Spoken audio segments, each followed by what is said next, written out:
You will hear a woman talking to a doctor at a clinic about a medical problem. First, you have some time to look at questions 1 to 4.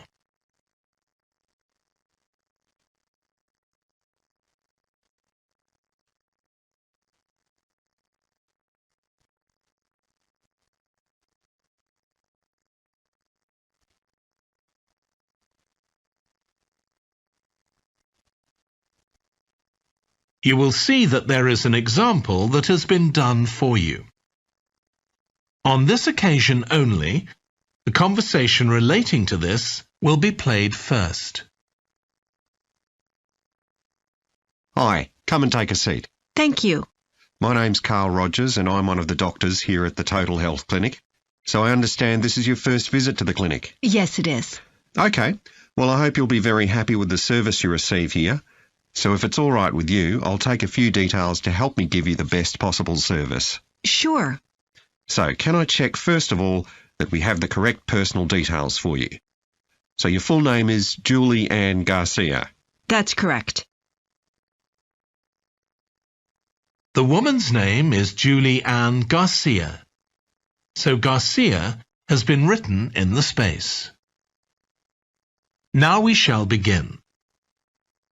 You should answer the questions as you listen because you will not hear the recording a second time. Listen carefully and answer questions 1 to 4. Hi, come and take a seat. Thank you. My name's Carl Rogers and I'm one of the doctors here at the Total Health Clinic. So I understand this is your first visit to the clinic. Yes, it is. Okay, well I hope you'll be very happy with the service you receive here.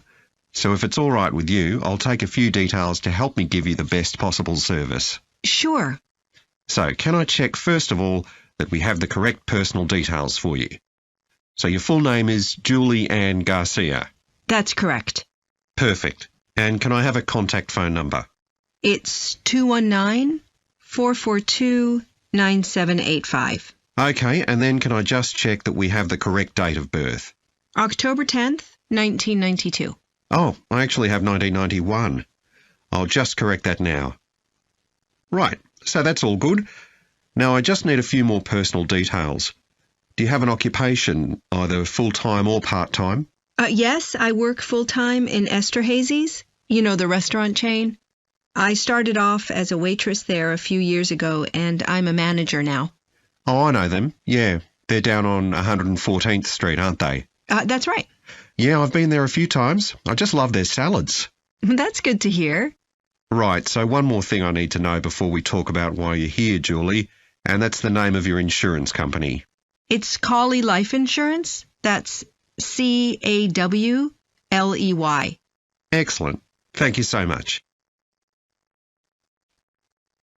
Before you hear the rest of the conversation, you have some time to look at questions 5 to 10.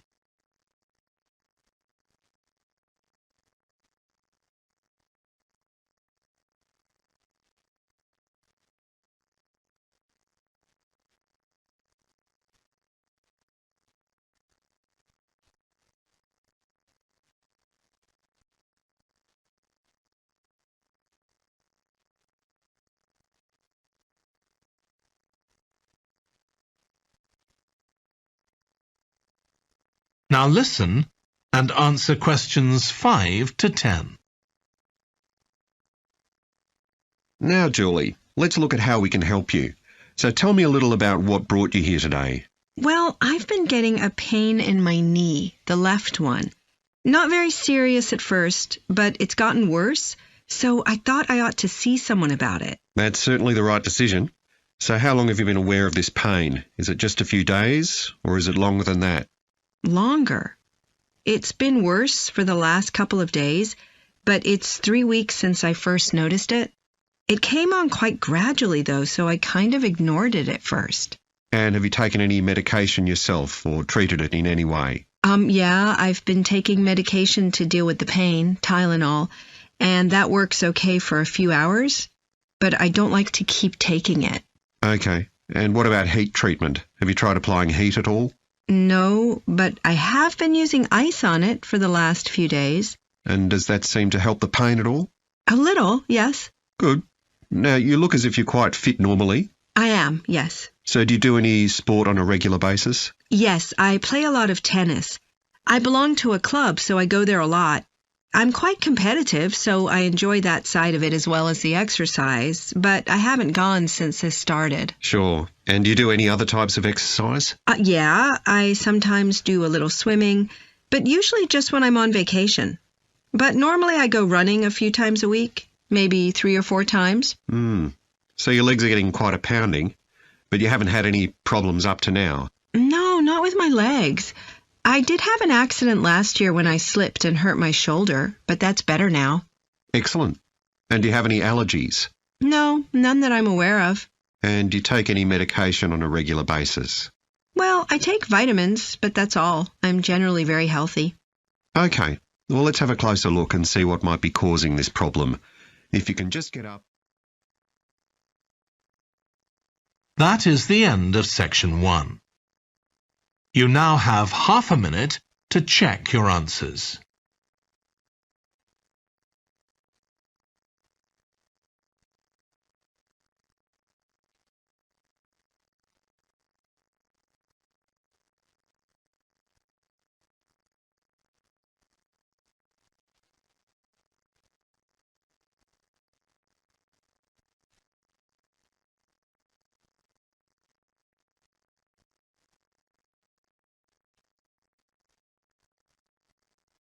Now turn to section 2.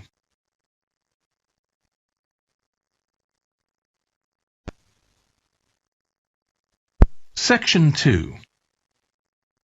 You will hear a guide talking to a group of tourists who are about to visit an English castle. First, you have some time to look at questions 11 to 15.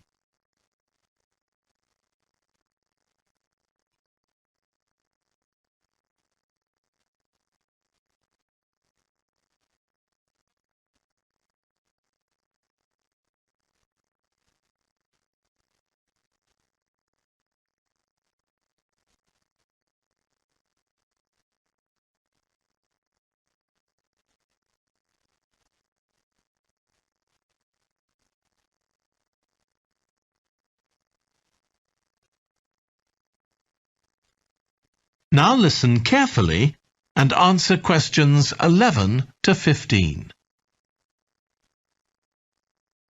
We'll be arriving at Branley Castle in about 5 minutes.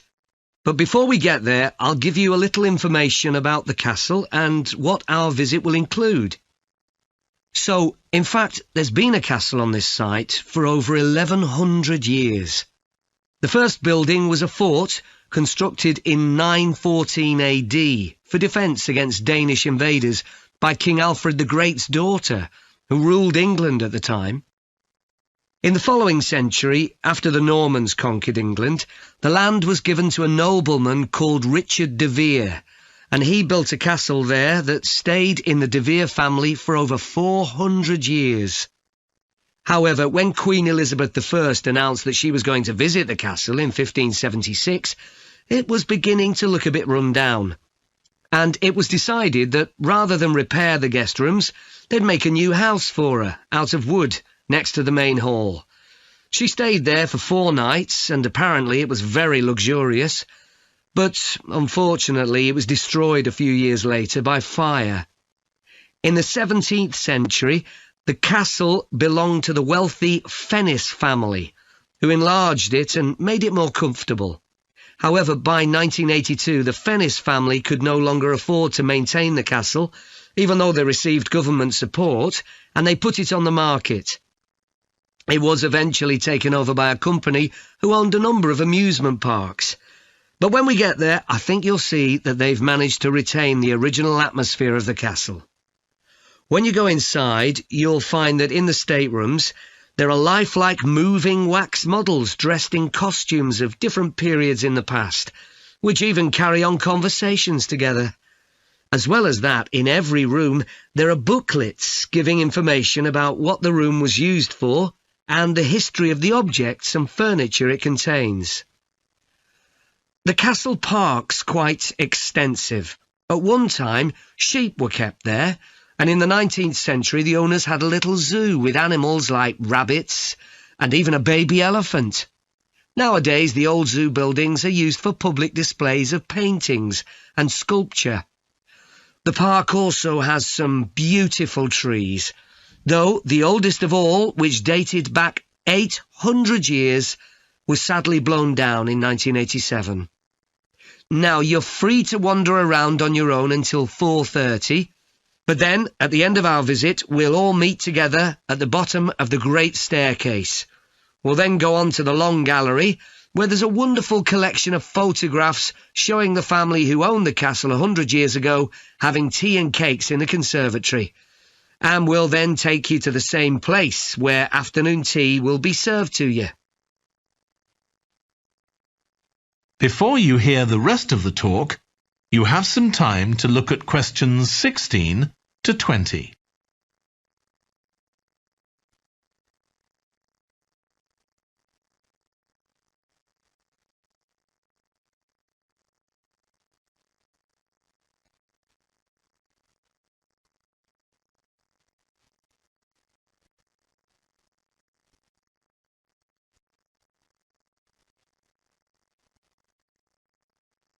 Now listen and answer questions 16 to 20. Now, if you can take a look at your plans, you'll see Branley Castle has 4 towers joined together by a high wall, with the river on 2 sides. Don't miss seeing the Great Hall. That's near the river in the main tower, the biggest one, which was extended and redesigned in the 18th century. If you want to get a good view of the whole castle, you can walk around the walls. The starting point's quite near the main entrance. Walk straight down the path until you get to the south gate, and it's just there. Don't go on to the north gate. There's no way up from there. There'll shortly be a show in which you can see archers displaying their skill with a bow and arrow. The quickest way to get there is to take the first left after the main entrance and follow the path past the bridge. Then you'll see it in front of you at the end. If you like animals, there's also a display of hunting birds, falcons and eagles and so on. If you go from the main entrance in the direction of the south gate, but turn right before you get there instead of going through it, you'll see it on your right, past the first tower. At 3 p.m, there's a short performance of traditional dancing on the outdoor stage. That's right at the other side of the castle from the entrance and over the bridge. It's about 10 minutes walk or so. And finally, the shop.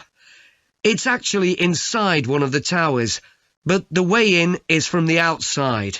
Just take the first left after the main entrance, go down the path and take the first right. It's got some lovely gifts and souvenirs. Right, so we're just arriving. That is the end of section 2. You now have half a minute to check your answers.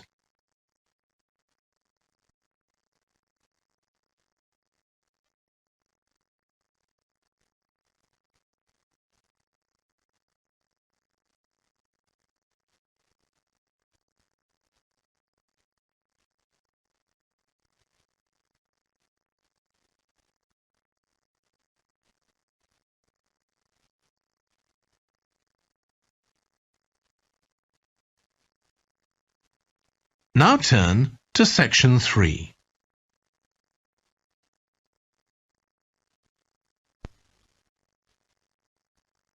Section 3. You will hear 2 environmental science students, called Rosie and Martin, discussing their presentation on an extinct animal called the woolly mammoth with their tutor. First, you have some time to look at questions 21 to 24.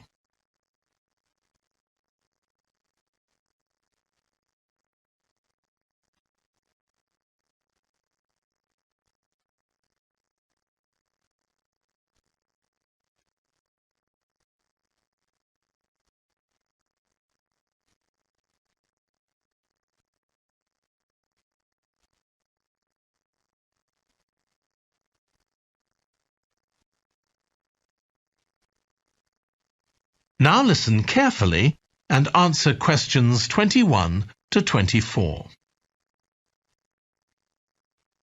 So, Rosie and Martin, let's look at what you've got for your presentation on woolly mammoths.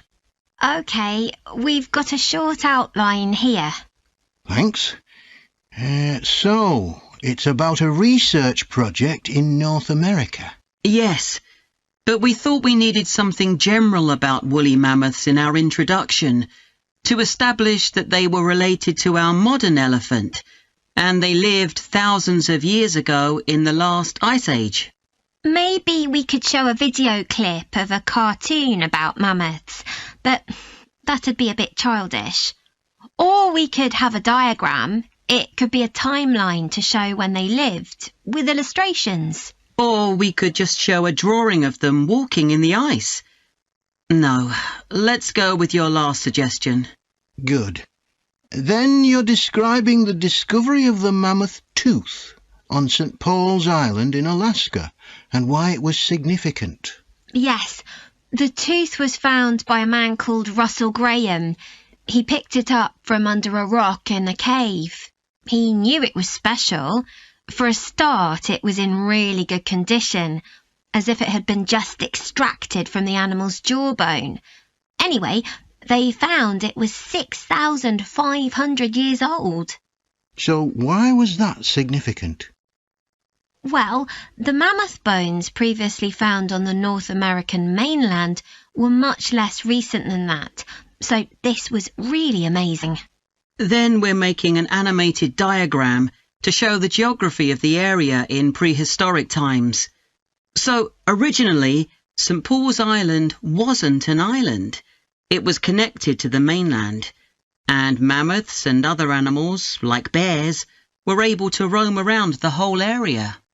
Then the climate warmed up and the sea level began to rise, and the island got cut off from the mainland.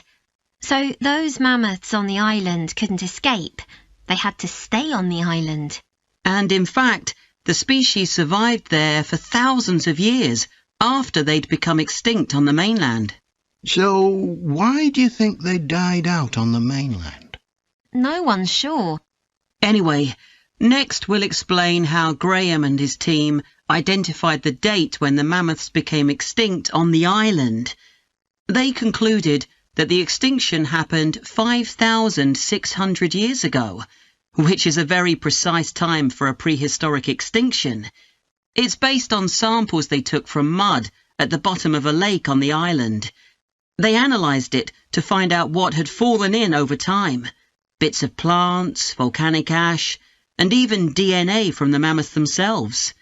It's standard procedure, but it took nearly 2 years to do. Before you hear the rest of the discussion, you have some time to look at questions 25 to 30.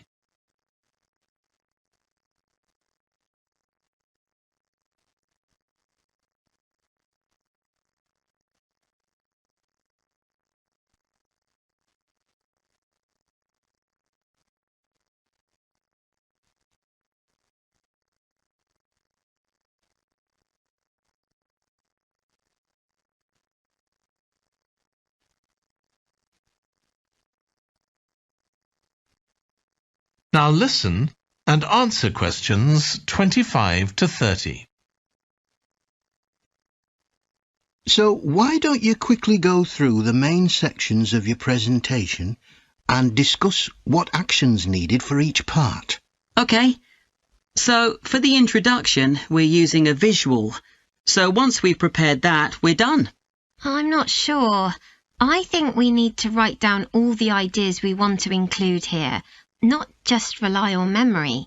How we begin the presentation is so important. You're right. The discovery of the mammoth tooth is probably the most dramatic part, but we don't have that much information, only what we got from the online article.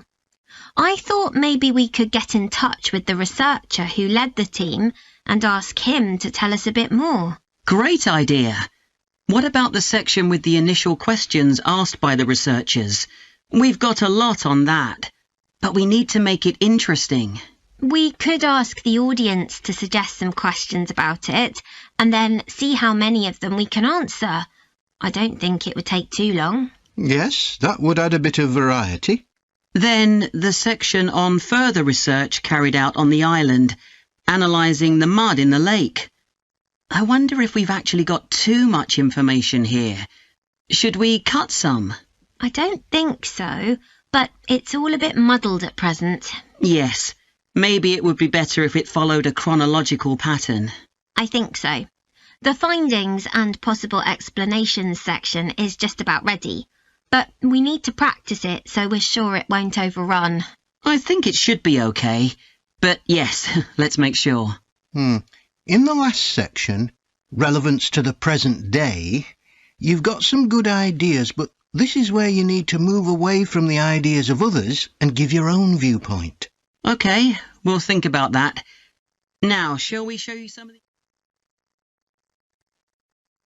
That is the end of section 3. You now have half a minute to check your answers.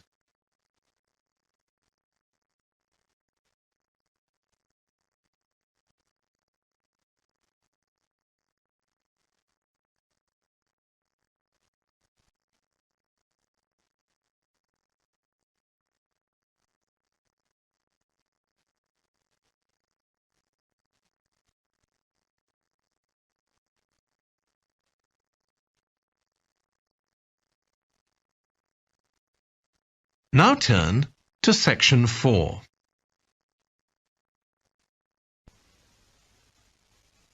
Section 4. You will hear a lecture about the history of weather forecasting. First, you have some time to look at questions 31 to 40.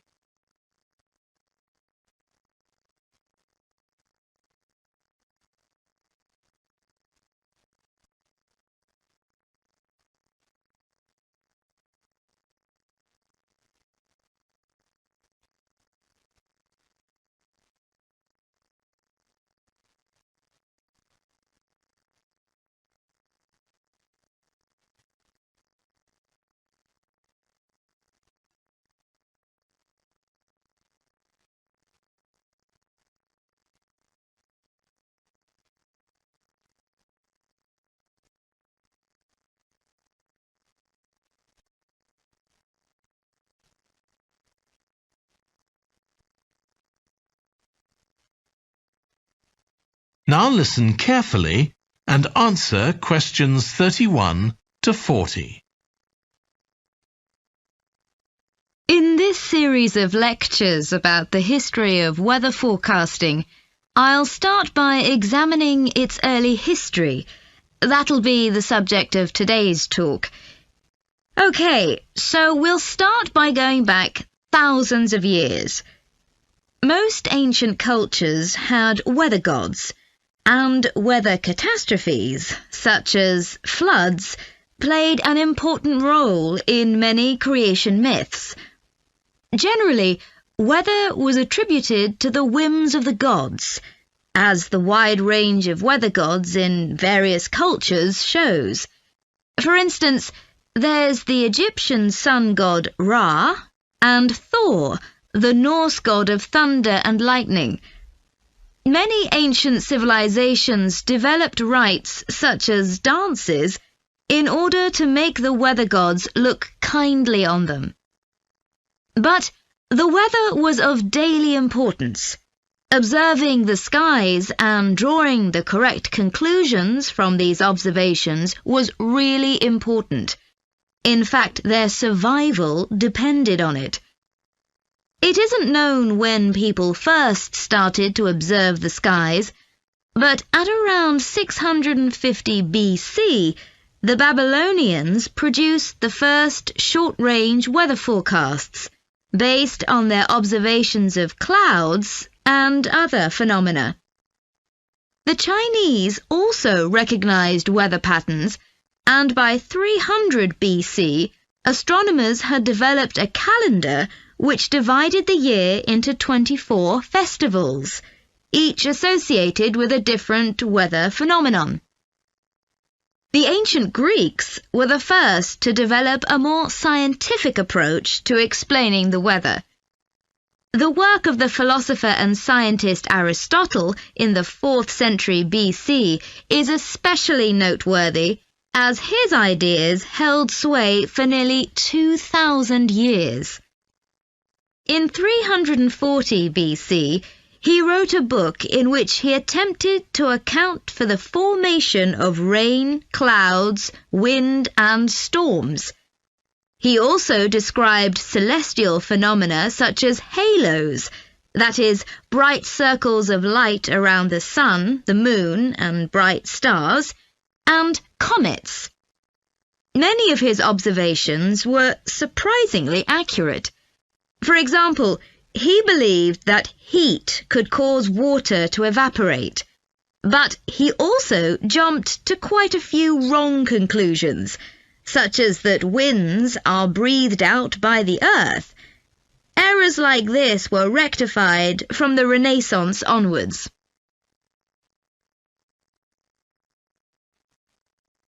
For nearly 2,000 years, Aristotle's work was accepted as the chief authority on weather theory.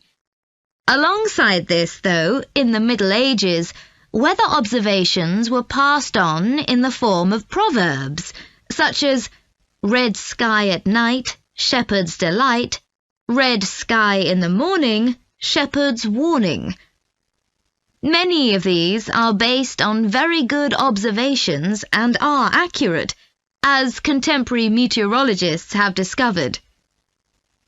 For centuries, any attempt to forecast the weather could only be based on personal observations.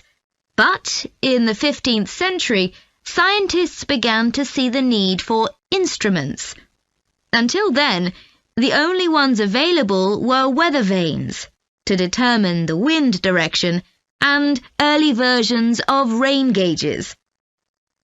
One of the first, invented in the 15th century, was a hygrometer, which measured humidity. This was one of many inventions that contributed to the development of weather forecasting. In 1592, the Italian scientist and inventor Galileo developed the world's first thermometer. His student Torricelli later invented the barometer, which allowed people to measure atmospheric pressure. In 1648, the French philosopher Pascal proved that pressure decreases with altitude. This discovery was verified by English astronomer Halley in 1686, and Halley was also the first person to map trade winds. This increasing ability to measure factors related to weather helped scientists to understand the atmosphere and its processes better, and they started collecting weather observation data systematically.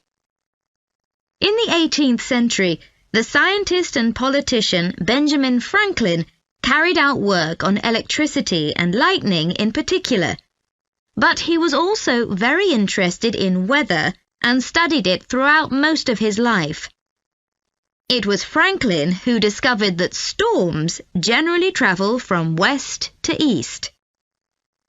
In addition to new meteorological instruments, other developments contributed to our understanding of the atmosphere. People in different locations began to keep records, and in the mid-19th century, the invention of the telegraph made it possible for these records to be collated. This led, by the end of the 19th century, to the first weather services. It was not until the early 20th century that mathematics and physics became part of meteorology, and we'll continue from that point next week. That is the end of section 4. You now have half a minute to check your answers.